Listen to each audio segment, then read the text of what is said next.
ಕಾಂಗ್ರೆಸ್ ಪಕ್ಷ ಮತ್ತು ಮಿತ್ರ ಪಕ್ಷಗಳು ಸಾರ್ವಜನಿಕವಾಗಿ ಆಡಳಿತ ಮಾಡುವಂತಹ ಸಂದರ್ಭದಲ್ಲಿ ಯಾವುದೊಂದು ಒಳ್ಳೆಯ ಆಡಳಿತವನ್ನು ಕೊಡದೆ ಪ್ರಸ್ತುತ ಸರ್ವಾಧಿಕಾರಿ ಧೋರಣೆ ಕಾಂಗ್ರೆಸ್ ಸಮಿತಿಯ ವತಿಯಿಂದ ಇವತ್ತು ಪ್ರತಿಭಟನೆ ದೃಶ್ಯ ಸ್ವಾಗತಿಸಿ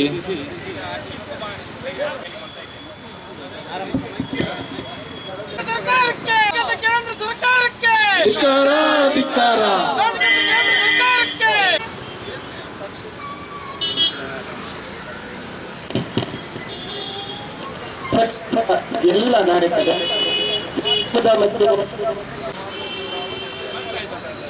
ಮಾಧ್ಯಮ ಮತ್ತು ಪತ್ರಿಕಾ ಮಾಧ್ಯಮದ ಮಿತ್ರರೇ, ಎಲ್ಲ ಸಾರ್ವಜನಿಕ ಬಂಧುಗಳು ಅಂತ ವಿದ್ಯಮಾನ ತಮ್ಮೆಲ್ಲರ ತಿಳುವಳಿಕೆಯಲ್ಲಿದೆ. ಇವತ್ತು ಇತ್ತೀಚೆಗೆ ಒಂದು ಭದ್ರತಾ ವೈಫಲ್ಯದ ವಿಚಾರದಲ್ಲಿ ನಾವು ಈ ಬಗ್ಗೆ ಚರ್ಚೆ ಆಗಲಿ ಅಂತ ಹೇಳುವಂತದ್ದು ತಪ್ಪ. ಅವರಿಂದ ರಾಜೀನಾಮೆ ಕೊಡಿಸಿ ಆ ಮೂಲಕ ಒಂದು ಹಿಂದಿನ ಬಾಗಿಲಿಂದ ಅಧಿಕಾರಕ್ಕೆ ಬರುವಂತಹ ಪ್ರಯತ್ನವನ್ನು ಮಾಡುವಂತದ್ದನ್ನು ತಾವು ಕೂಡ ಕಂಡಿದ್ದೀರಿ. ಇವತ್ತು ಇಡೀ ರಾಷ್ಟ್ರದಂತೆ ನೋಡಿದ್ದೇವೆ. ಇಂತಹ ಸರ್ಕಾರ ಕೊನೆಗೊಳ್ಳಲೇಬೇಕು. ಇದಕ್ಕಾಗಿ 2024 ಚುನಾವಣೆ ಆಯೋಗವನ್ನು ಕೂಡ ಇವತ್ತು ಯಾವ ರೀತಿ ಬದಲಾವಣೆಯನ್ನು ಮಾಡಿದಿರಿ ತಾವು ನೆನಪಿಸಿಕೊಳ್ಳಿ. ಈ ಒಂದು ಚುನಾವಣಾ ಆಯೋಗ ಅದು ಚುನಾವಣೆ ಮಾಡುವಂತಹ ಒಂದು ಬಿಜೆಪಿಯ ಜನ ನೀತಿಗೆ ಧಿಕ್ಕಾರ, ಬಿಜೆಪಿಯ ಸಂವಿಧಾನ ವಿರೋಧಿ ನೀತಿಗೆ, ಬಿಜೆಪಿಯ ಸಂವಿಧಾನ ವಿರೋಧಿ ನೀತಿಗೆ ಡೌನ್ ಡೌನ್ ಡೌನ್ ಡೌನ್ ವಿರೋಧಿ ನೀತಿಗೆ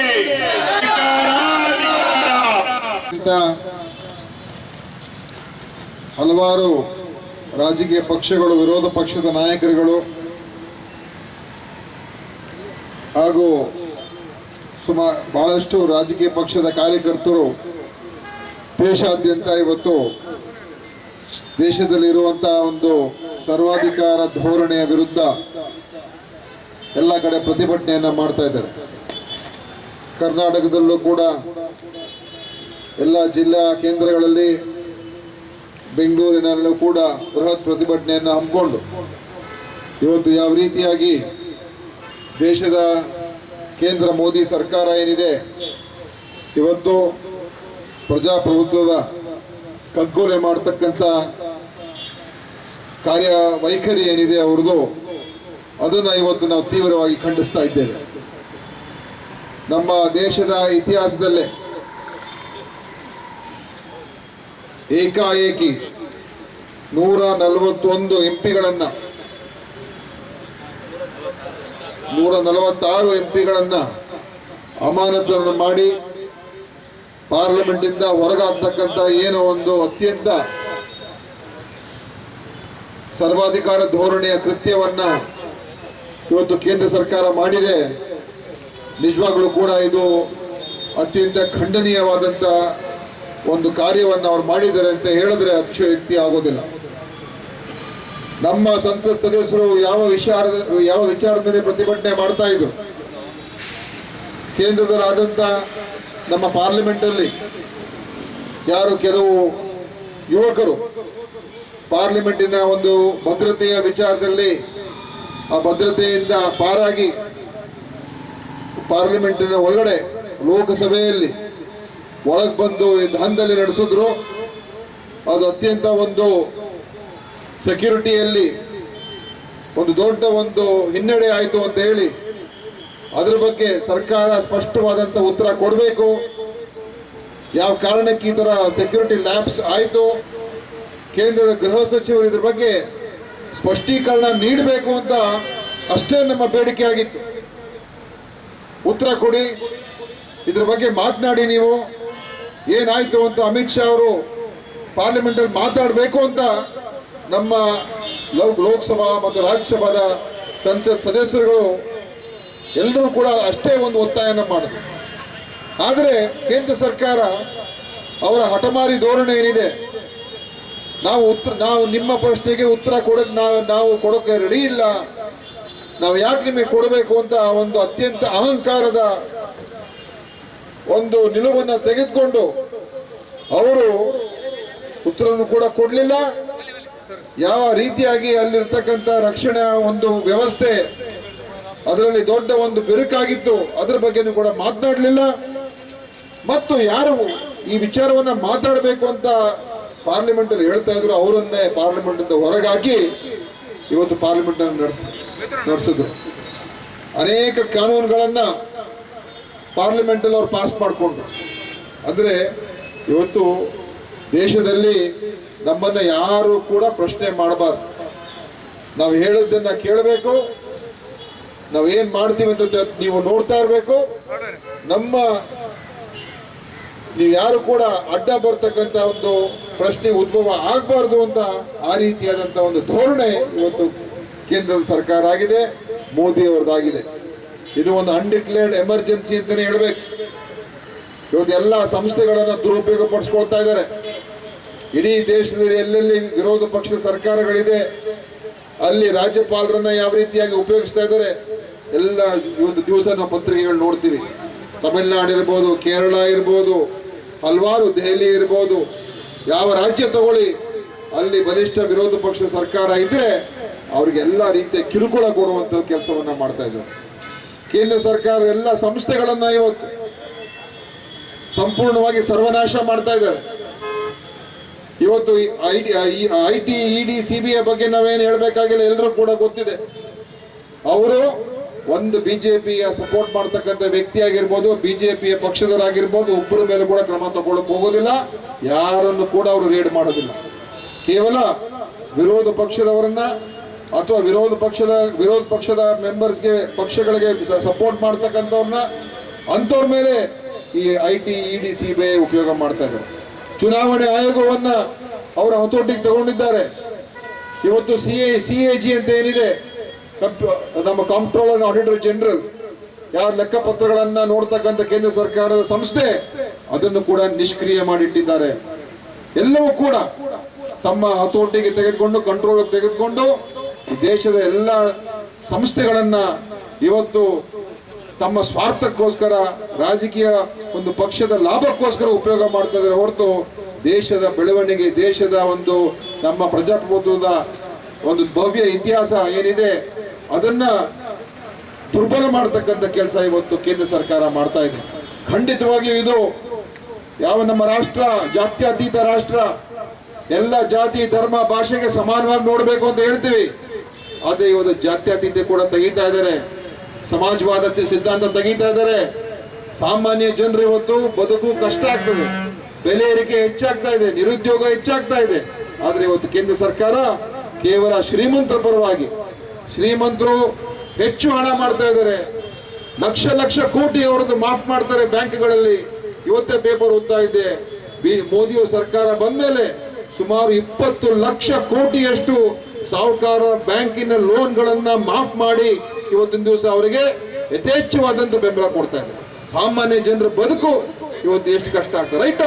ರೈಟ್ ಆಫ್ ನೋಡಿ, ಯಾವ ಒಂದು ಅವರಿಗೆ ಪ್ರಶ್ನೆ ಯಾರು ಕೇಳಕ್ಕೂ ಹೋಗೋದಿಲ್ಲ. ಮಾಧ್ಯಮವನ್ನು ಕೂಡ ಇವರು ಹತೋಟಿಗೆ ತೆಗೆದುಕೊಂಡಿದ್ದಾರೆ. ಯಾವ ಮಾಧ್ಯಮ ಕೂಡ ಅವರಿಗೆ ನೇರವಾಗಿ ಪ್ರಶ್ನೆ ಮಾಡಕ್ಕಾಗೋದಿಲ್ಲ. ಪ್ರಧಾನಮಂತ್ರಿನ ಯಾವ ಮಾಧ್ಯಮ ಟಿವಿಯವರು ಪ್ರಶ್ನೆ ಮಾಡಕ್ಕಾಗೋದಿಲ್ಲ. ಅಮಿತ್ ಶಾ ಅವರನ್ನ ಯಾವ ಮಾಧ್ಯಮ ಪ್ರಶ್ನೆ ಮಾಡಕ್ಕಾಗೋಲ್ಲ.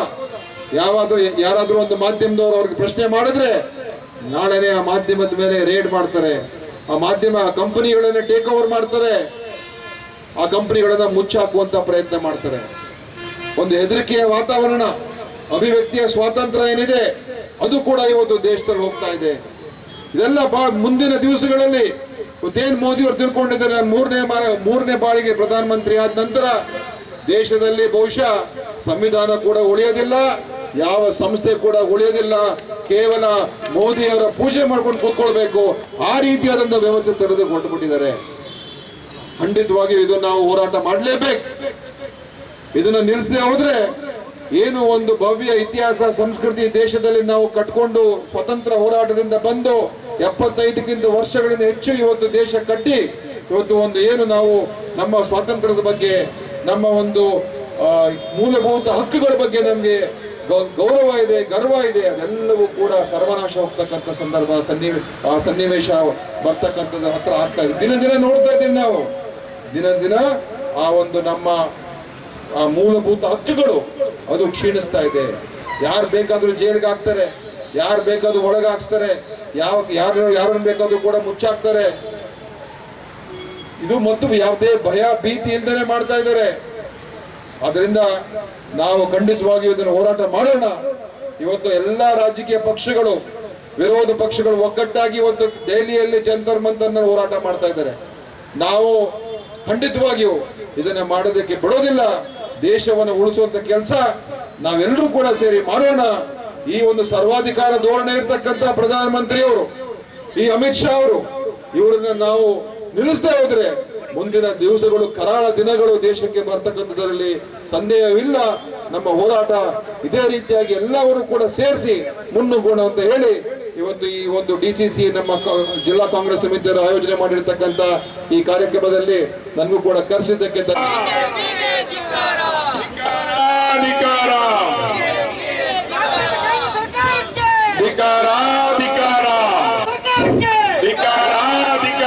ಪ್ರಜಾಪ್ರಭುತ್ವವನ್ನು ಕಗ್ಗೊಲೆ ಮಾಡಿದ ಬಿಜೆಪಿ ಸರ್ಕಾರಕ್ಕೆ, ಪ್ರಜಾಪ್ರಭುತ್ವ ಕತ್ತರಿಸಿದ ಮೋದಿ ಸರ್ಕಾರಕ್ಕೆ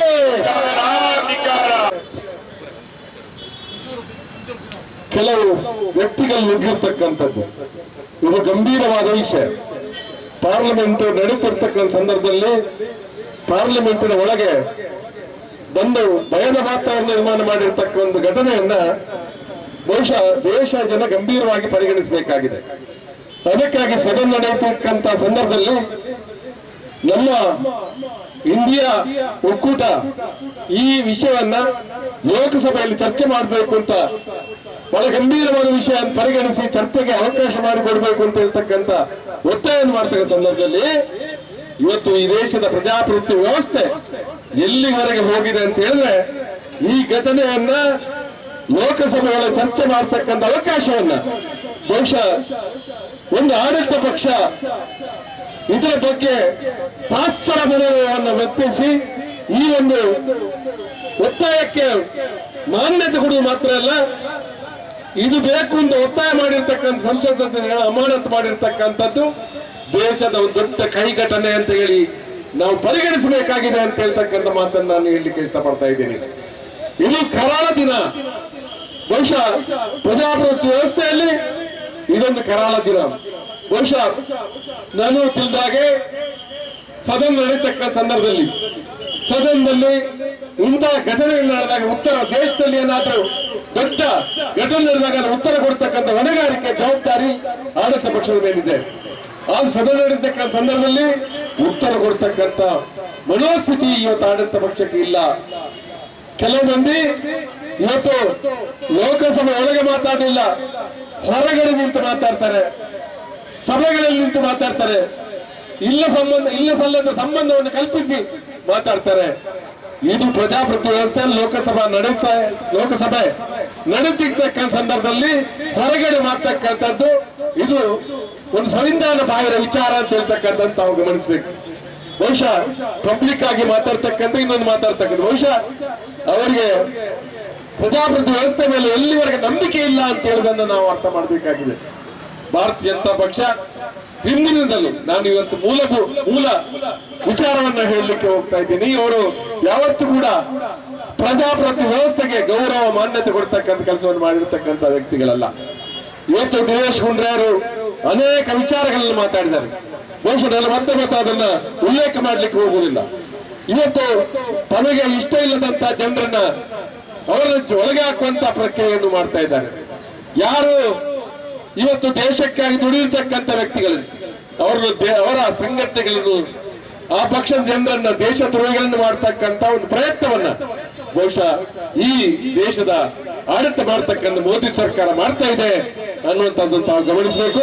ಇಂತಹ ಸಂದರ್ಭದಲ್ಲಿ ಇವತ್ತು ರಾಷ್ಟ್ರವ್ಯಾಪಿ ಈ ಪ್ರತಿಭಟನೆಯನ್ನ ಎಲ್ಲ ಕಡೆ ಮಾಡ್ತಕ್ಕಂಥ ಸಂದರ್ಭದಲ್ಲಿ ಬಹುಶಃ ದಕ್ಷಿಣ ಕನ್ನಡ ಜಿಲ್ಲೆಯಲ್ಲಿ ಕೂಡ ನಾವು ಕಾಂಗ್ರೆಸ್ನ ಕಾರ್ಯಕರ್ತರು ಬಹುಶಃ ಒಂದು ವಿಚಾರವನ್ನ ನಾವು ಜನರಿಗೆ ತಿಳಿಸತಕ್ಕಂಥದ್ದು. ಈ ದಕ್ಷಿಣ ಕನ್ನಡ ಜಿಲ್ಲೆ ಬಹುಶಃ ಒಂದು ಕಾಲದಲ್ಲಿ ಕಾಂಗ್ರೆಸ್ ಪ್ರಾಬಲ್ಯ ಇರ್ತಕ್ಕಂಥ ಜಿಲ್ಲೆ ಹೌದು. ಆದ್ರೆ ಕೆಲವಾರು ಕಾರಣದಿಂದ ನಾವು ಹಿನ್ನಡೆ ಸಾಧಿಸಬಹುದು. ಆದ್ರೆ ಮುಂದಿನ ದಿವಸಗಳಲ್ಲಿ ಬಹುಶಃ ಈ ಭಾಗದ ಬುದ್ಧಿವಂತ ಜನರು ಈ ದೇಶಕ್ಕೆ ಕೊಟ್ಟಿದ್ದ ಕೊಡುಗೆ ಕಾಂಗ್ರೆಸ್ ಪಕ್ಷ ಏನು ಅಂತ ಹೇಳ್ತಕ್ಕಂಥದ್ದನ್ನು ಅವರು ಅರ್ಥ ಮಾಡಿಕೊಳ್ತಾರೆ. ಈ ಸಂದರ್ಭದಲ್ಲಿ ನಾವು ಹೇಳ್ತಕ್ಕಂಥದ್ದು, ಇವತ್ತು ಈ ದೇಶದಲ್ಲಿ ಏನಾಗಿದೆ ಅಂತ ಹೇಳಿದ್ರೆ ಆಡಳಿತ ಪಕ್ಷ ಕಾಂಗ್ರೆಸ್ ಮುಕ್ತ, ಇಂಡಿಯಾ ಮುಕ್ತ ಮಾಡಬೇಕು ಅನ್ನುವಂತ ಹೊರಟಿರ್ತಕ್ಕಂಥ ಈ ಸಂದರ್ಭದಲ್ಲಿ ನಾವೆಲ್ಲೂ ಎಚ್ಚರಿಕೆಯನ್ನು ವಹಿಸಿ ಬಹುಶಃ ಇಂಥ ಕೃತ್ಯಗಳಿಗೆ ಮನ್ ಕಿ ಬಾತ್ ಮಾತಾಡ್ತಾರೆ, ಆದ್ರೆ ಜನರ ಸಮಸ್ಯೆಗೆ ಮಾತಾಡೋದಕ್ಕೆ ಎದೆಗಾರಿಕೆ ಈ ಪಕ್ಷಕ್ಕೆ ಇಲ್ಲ ಅನ್ನೋ, ಚುನಾವಣೆ ಗೆಲ್ಲುವುದೇ ಯಾವುದು ಒಂದು ತಂತ್ರಗಾರಿಕೆಯನ್ನು ಮಾಡ್ತಕ್ಕ ಕೆಲಸವನ್ನು ಮಾಡ್ತಾರೆ ಹೊರತು ಬೇರೆ ಯಾವುದನ್ನು ಮಾಡುವುದಿಲ್ಲ ಅನ್ನುವಂತ ಮಾತನ್ನ ಈ ಸಂದರ್ಭ ಹೇಳಲಿಕ್ಕೆ ಇಷ್ಟಪಡ್ತಾ, ನಾವು ಈ ವಿಚಾರಗಳ ಬಗ್ಗೆ ನಾವು ವಿರೋಧಿಸಿ ಪ್ರತಿಭಟನೆ ಮಾಡ್ತಾ ಇದ್ದಾರೆ. ಈ ಸರ್ಕಾರಕ್ಕೆ ಧಿಕ್ಕಾರವನ್ನು ಹೇಳಿ ನನ್ನ ಮಾತು ಮುಕ್ತಾಯ ಮಾಡ್ತಾರೆ. ಜೈ ಜೈ. ನೀತಿಗೆ, ಬಿಜೆಪಿಯ ಸಂವಿಧಾನ ವಿರೋಧಿ ನೀತಿಗೆ. That's my gadget. Let's go have some fun then.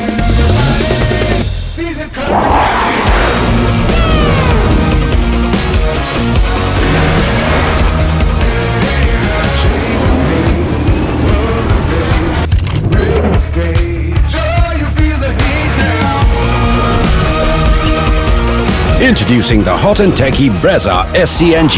Cool new SCNG tech for a cool new generation. ಸುದ್ದಿ ಚಾನಲ್, ಕ್ಷಣ ಕ್ಷಣದ ಸುದ್ದಿಗಾಗಿ.